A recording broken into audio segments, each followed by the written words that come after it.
Hello everyone, আসসালামু আলাইকুম।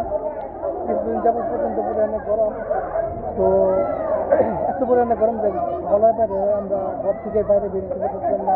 সারাদিন পর্যন্ত পরিমাণে থাকতো। তো সবাই মিলে অনেক দিন থেকে প্ল্যান করতেছিলাম যে আমরা সবাই অনেকদিন সুইমিং পুলে গোসল করতে যাবো, অনেকদিনের প্ল্যান করতেছিলাম। তো তার মধ্যে কালকে এলাকায় বড় ভাইরা বলতেছে যে তারা নাকি সুইমিং পুলে গোসল করতে যাবে। ফেসবুক গোল্ডেন ভ্যালি, তার কথা দেরি না করে আমরা সবাই চলে আসলাম এদিকে গোল্ডেন ভ্যালি পার্কে।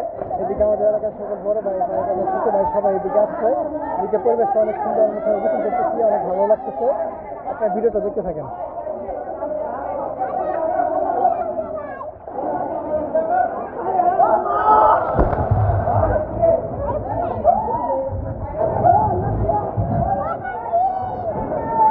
সবাই এদিকে অনেক এনজয় করতেছে, সুইমিং পুলে অনেকদিন পর গোসল করতে আসছে সবাই। এখানে সুইমিং পুলের পরিবেশটা অনেক সুন্দর, মনোমুগ্ধকর পরিবেশ, ঘুরে দেখার মতো। আর এদিকে এলাকার ভাই বোনেরা সবাই গোসল করতেছে।